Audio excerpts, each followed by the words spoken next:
Good morning. Beautiful day to be out. Glad you're here on this first day of October.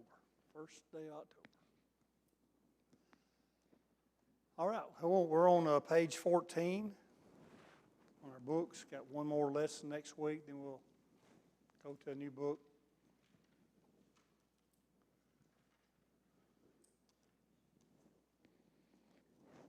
Begin the word of prayer this morning. And Kurt, would you lead some prayer, please?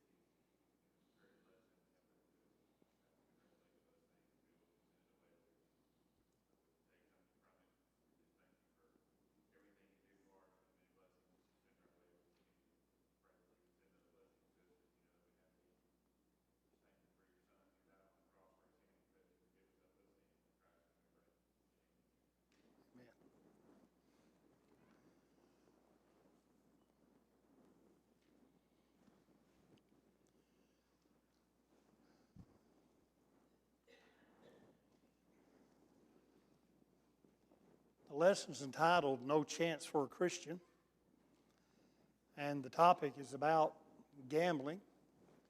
And is it right? Is it wrong? How do we look at it? And everybody has an opinion of it, and certainly it's becoming more and more prevalent within our nation as far as the gambling part of it is.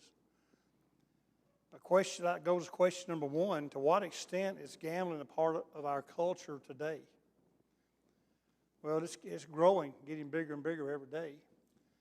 The casinos have a pretty good amount of popularity.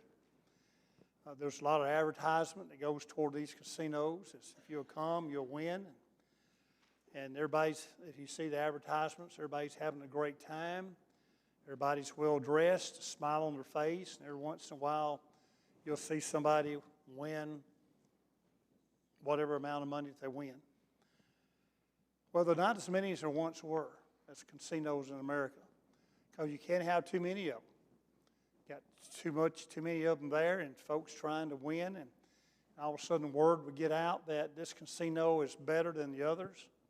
You'll come near winning here, or they have better food or better something, and people tend to sort of navigate in that direction. And eventually there's just not enough for all of them. So therefore, just a couple here or there. And I think around the closest one here, Tunica, and then on the Gulf Coast, Mississippi, there you got them. And down Philadelphia, Mississippi, there's all casinos that way. So, but some of them just don't make it. They just don't have that appeal. But one thing that's gaining more popularity than a casino is the lottery.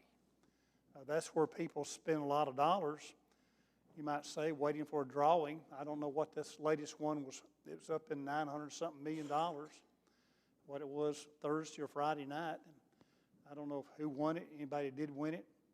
But that's a lot of money, a lot of popularity there about those. And large amounts of money can be won, and there's nobody happier about that than the government. The government loves to have the lottery because that's a tax, is what it is. And people don't complain about that tax. We complain about every other tax that's going around. For some reason, people say that one's okay. And the biggest winner is the government, getting all the money and people just handing it over to them. But if it's a tax on property tax or tags or a sales tax went up, everybody be complaining about it, but nobody complains about a lottery. And probably at some point, Alabama is one of the few states that doesn't have a lottery, but probably at some point they'll push one through, and they have other types of gambling in the state. So if you're going to have A, why not have B? Just I don't know why they think that way, but some do. So nobody likes tax increases, but nobody ever looks at the lottery. It's been a tax increase, and yet it is.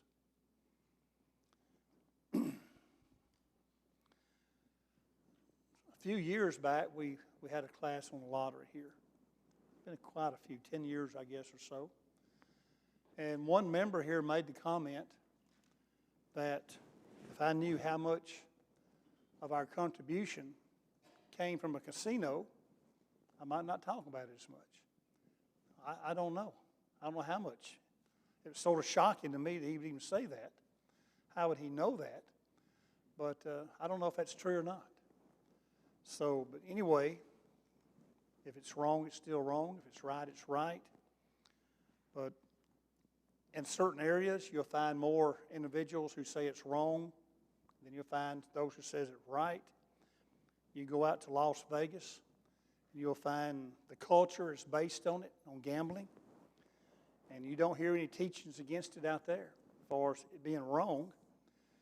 And what you'll find is this is a form of entertainment, is how it's brought across from the churches out there.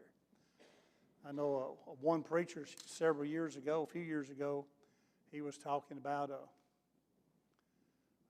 what's his view or the church's view on gambling, because it's right there in the middle of Las Vegas, and the church there didn't have a problem with it. It's just a form of entertainment, is how they look at it. So the different areas you go to, they'll look at it in different ways. Some say entertainment, some say it's a sin. We just have to decide what we think about it, what the Scriptures have to say about it. Question number 2, how were the tools of chance originally used for good purpose? We'll look at a couple of these that lists here, and one that's not listed. The first one's in the case of Jonah. And we know Jonah fled from the Lord, didn't want to do what God told him to do, got on board the ship, storm comes up. Those sailors on board the ship knew that something was wrong. Somebody brought that storm upon them. And here's what they did in Jonah 1 and verse 7. And they said to one another, "Come, let us cast lots, that we may know for whose cause this trouble has come upon us." So they cast lots, and the lot fell on Jonah. Casting lots. There are several different ways of casting lots, and nothing really is given how they did it. We might call it whoever draws the short straw. You know, we get a bunch of straws, whoever draws the short straw, and you're the one. Or you might put a bunch of numbers in a basket, whoever draws out the number, particular one, and you're the winner, just like lottery, this or that. Well, that's about what a lot was. Again, they had different ways. They had rocks, marbles, other things they would use to determine. We don't know what was used here. But let's say every man had his marble, and there was one black one. They put them all in the hat.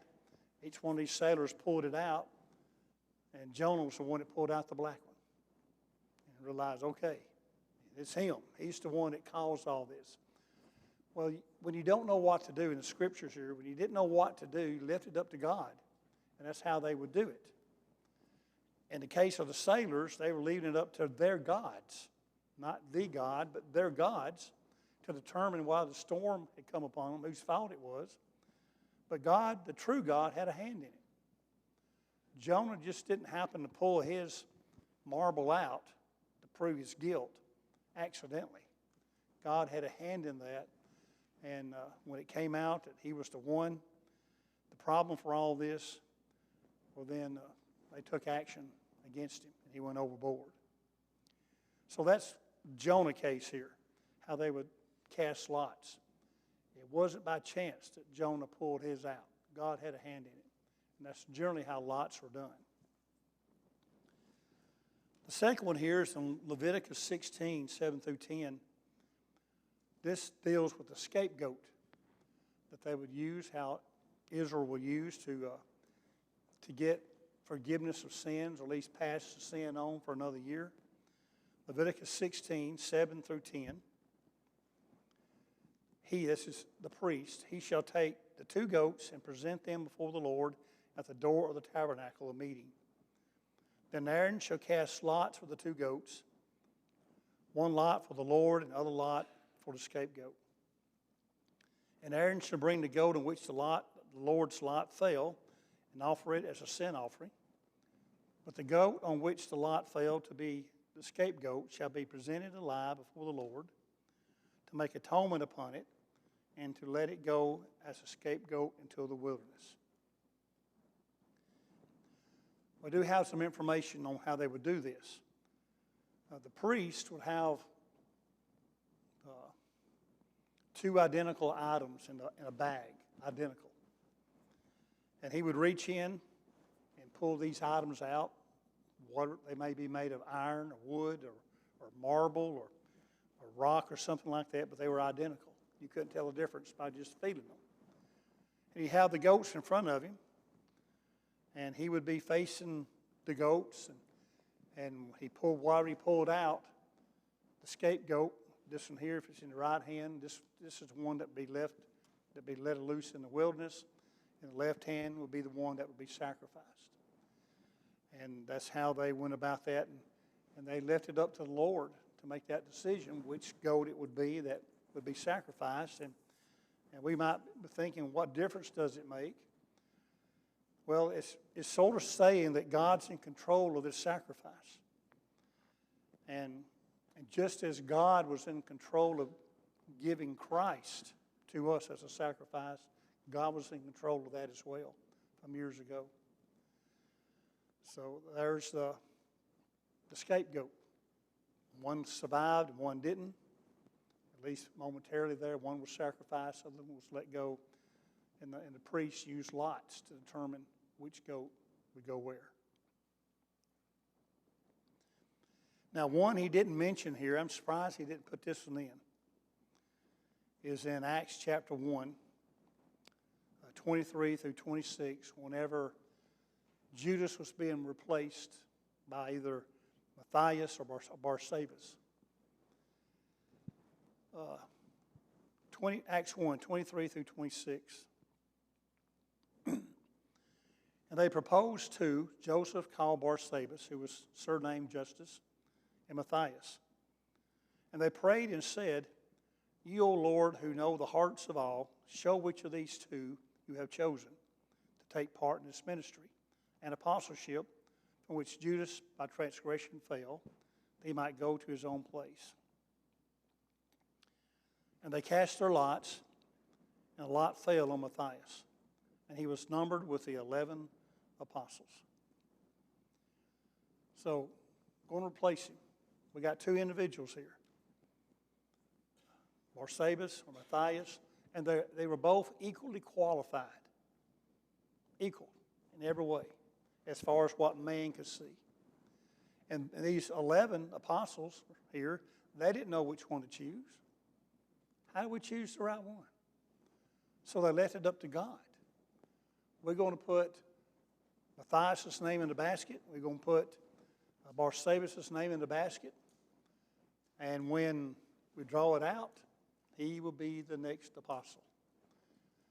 That way they left it up to God to make that decision. And that's what most lot drawing was about. A very serious transaction is taking place here. Let's leave it up to God to do the right thing when you don't know what to do. So that's the one I think is the more popular one. And we see God making the decision when you don't know what decision to make. Now, a little side note here. If you had been Joseph, Barsabas here, and your name wasn't pulled out of the hat, and you knew you were just as qualified as Matthias, what would be your attitude? Would you quit? Well, I'm just as qualified as him, and God chose him over me. What would that say about your attitude? What would you do? Well, here's what Barsabas did. In Acts 15 and verse 22. Then it pleased the apostles and elders with the whole church to send chosen men from their own company to Antioch with Paul and Barnabas. namely Judas, who's also named Barsabas, and Silas leading men among the brethren. Many think that this Barsabas here, even though he's Judas, and over there what we just read is he was called Joseph. Many think that this is the same individual. Some don't, some do. If it is the same individual that didn't get his name pulled out of the hat, that shows the attitude that he had. Even though I wasn't chosen, doesn't mean I can't do the work. Doesn't mean I can't go out and be productive for the Lord. So sometimes we might get our feelings hurt in some ways, but doesn't mean we stop. We quit doing the work for the Lord. We don't do that. Question 3. After the Babylonian exile, why were the Jews condemned? Isaiah 65 and verse 11. But you are those who forsake the Lord, who forgot my holy mountain, who prepared a table for Gad, and who furnished a drink offering to many. Gad was a god. He was the god of prosperity. Many here was the god of the moon. But Judah in this case had forsaken the true God, and they gone after the God of prosperity. And I think that's why this verse is made up, given to us here. Wants us to understand this. It's just a false god. It's all this Gad was. Gambling to some people is a god of prosperity.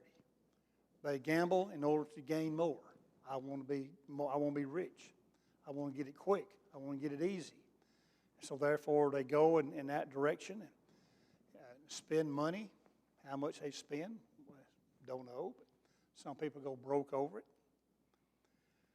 But they say, if I could win the lottery, I would do this and I would do that, and give all kind of reasons why God should bless them to win the lottery.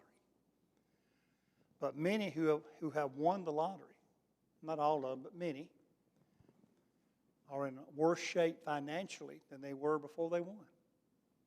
Win millions of dollars, not knowing how to spend it, how to use it, in worse shape. And there's shows out there about these individuals, how the lottery ruined my life. People wish they'd never bought a ticket, and yet that's what it did. But they don't tell you that when they're promoting these things.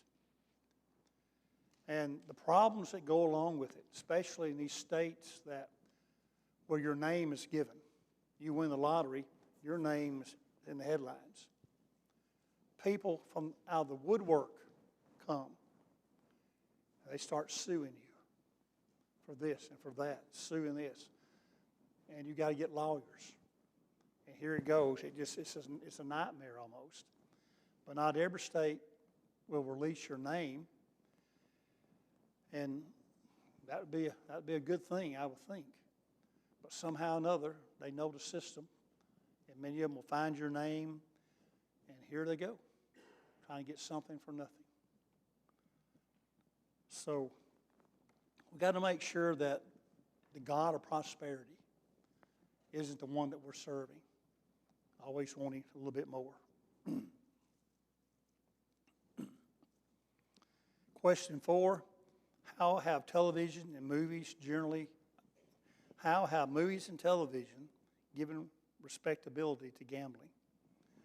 Well, they show nothing but the positive. They don't show the negative that goes with it. They don't show how, in some cases, how many people are taking this gambling anonymous group. You got AA group. Well, there's the GA group, Gambling Anonymous, where they have to go for help to not gamble. And it costs them, in some cases, their family. It costs them their job. It costs them their health. Just, you don't see that, though. All we see is television and movies propping it up. It's a good thing, a great thing. That's all we ever really see is that.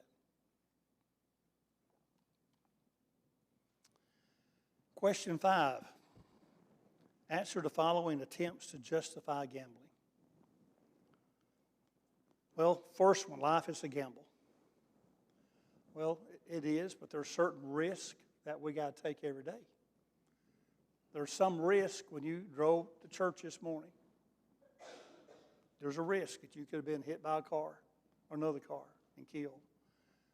A slight risk there. But there are certain risks that we have to take. But there are other risks that need to be avoided. You know, if you're going to drive at night, you need your headlights on. Well, I'm going to risk this thing and not cut them on and see how far I can get. Well, that's a risk that's just, you don't take that kind of risk. Well, a gambling is a risk. You know it up front. A risk that you will, in most cases, you will lose what you invest into it, in most cases. So life is a gamble. Yeah, there's certain things we just got to deal with every day, but not something we bring on ourselves. B there, gambling is a natural instinct. We're not born with it. We're not born with a natural instinct to want to gamble. It's an acquired taste is what it is. And once you fall for that temptation, and maybe in the lure of getting rich fast, it draws an individual in. That's what the lure is. You can get rich in a hurry. So it's not a natural instinct. It's something that we take on, and eventually it becomes an acquired taste. C, it's just another form of amusement. Again, there are many who do look at it as being entertainment. And generally, you're not going to change their mind. And you think about how they view this. How many of us have been to a fair before, like a county fair, and you walk by all those games that are there, toss the ring.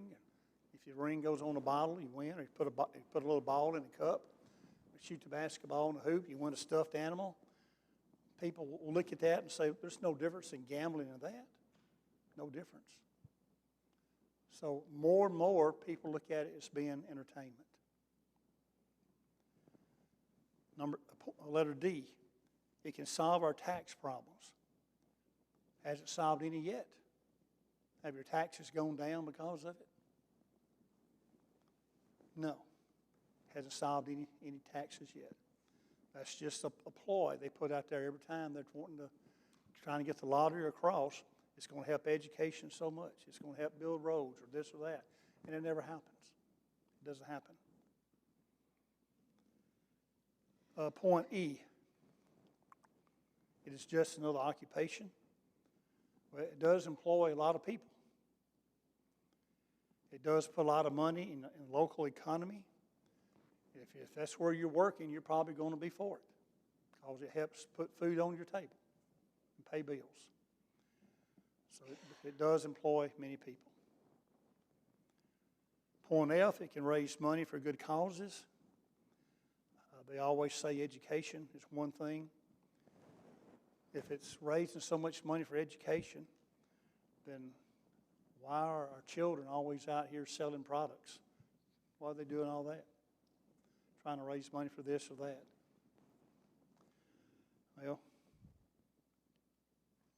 $200 a year is how much the average gambler will spend on lottery tickets. Just lottery tickets, $200 a year. But gambling has taken food off the table.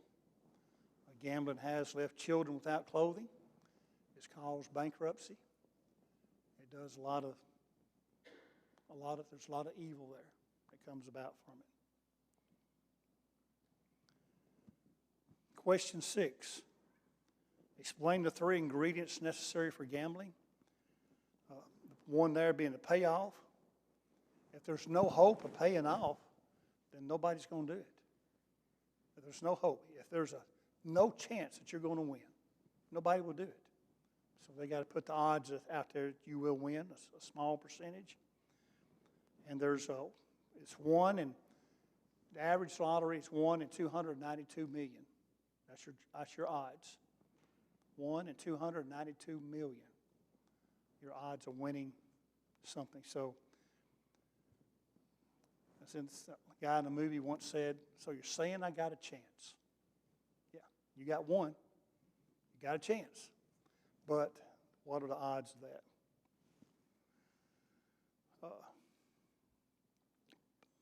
Point B talks about chance. Here's some chances up on the board. What are your chances of getting struck by a lightning? That's 1 in 1.22 million. Hit by a meteorite, 1 in 1.6. Dying in a plane crash, 1 in 20 million. Dying from a bee sting, 1 in 54,000. Killed by a shark, 3.7 million. Dying of a heat stroke, 1 in 16,584. We had some folks in here this summer almost died of a heat stroke. It got too hot. Becoming president, 1 in 32 million. Hitting a hole in one, 1 in 12,500. And giving birth to twins, 1 in 250. So all these greater odds here, you're coming here getting those, and we'll win in the lottery. 1 in 292 million. Point C, eligibility. Well, they say you got to be 21 to buy a lottery ticket. You got to be 21 to go into a casino. But to be eligible, all you need is $1. Whatever a ticket costs, or whatever to get in a casino costs, having money makes you eligible. You got to have money. You don't have money, you're not eligible. In question 7, what motivates a person to gamble? Well, Exodus 20 verse 17 there. Do not covet. I want what somebody else has. If I had this amount of money, I could have that, this or that. That's something behind it, covetousness. Today may be my lucky day. This may be the lucky ticket. Got the winner right here. Covetousness, what it brings about. Number 8, with whose money does God's steward gamble? 1 Peter 4:10. And each one has received a gift, ministered it to one another as good stewards of the manifold grace of God. Would you want somebody to take your money and go gamble for you? Would you just hand it over to them? We wouldn't want to do that. Why are we doing it to God? What He has blessed us with. Why are we taking what He has given to us and going out here and gambling it away? We wouldn't want it to happen. I wouldn't trust somebody to do it. How do I know that? They might say, well, if this dollar wins, we'll split the jackpot. How do I know it was my dollar that won? He might say, it was my personal dollar. I hadn't played yours yet. We wouldn't do that. We wouldn't give it to somebody else to go to gamble for us. So it's God's. God's money. Be careful how we use it. Classroom questions. Do you find the word gambling condemned in the Bible? There's no verse, thou shalt not gamble. Yes, God talks about how we are to use the blessings He's given to us. Don't waste them. Gamblers are superstitious. Well, they are. They'll have a lucky charm if they're in a casino. It may be a rabbit's foot or something. They think it's lucky to wear red. That's a lucky color. You know what Kenny Rogers said? Don't count your money while sitting at the table. That's bad luck to do that. If you have an itchy right palm, that's good luck. If you have an itchy left palm, that's bad luck. Don't whistle while you're gambling, and don't lend money to another player while you're in the casino. All that's bad luck. So they have a lot of superstitions, gamblers do. Then how could a gambler's attitude affect a man's relationship to God? Well, he could waste all the blessings God has given to him, and he could very well blame God for it. God's cursing me. God's doing this to me because of what I did. It could cause a person to turn away from God. So, attitude could mean a lot. That's how we go about looking at gambling from a Christian standpoint. Anything on gambling? I'm not going to ask how many people have ever bought a lottery ticket. I'm not going to ask. Well, hey.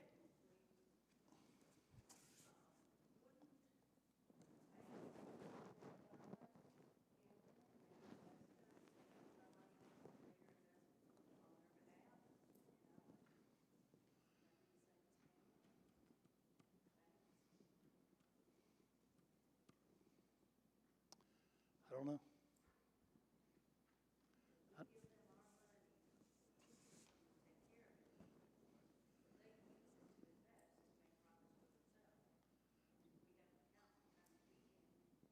yeah.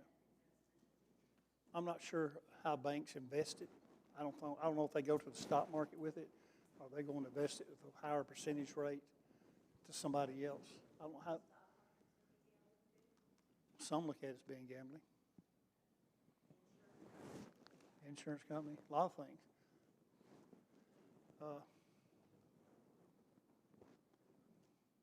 Sort of got to have banks. You got to have insurance.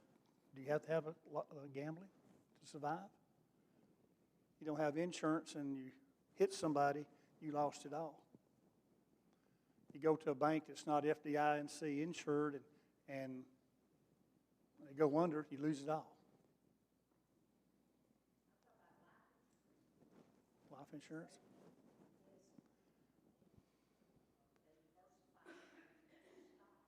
Yeah.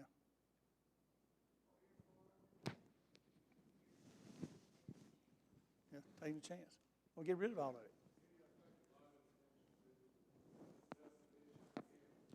Yeah.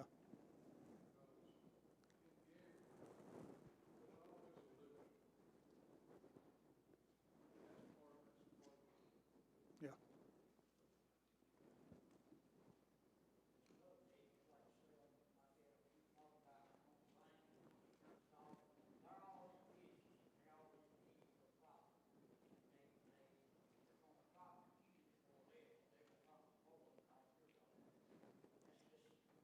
They will.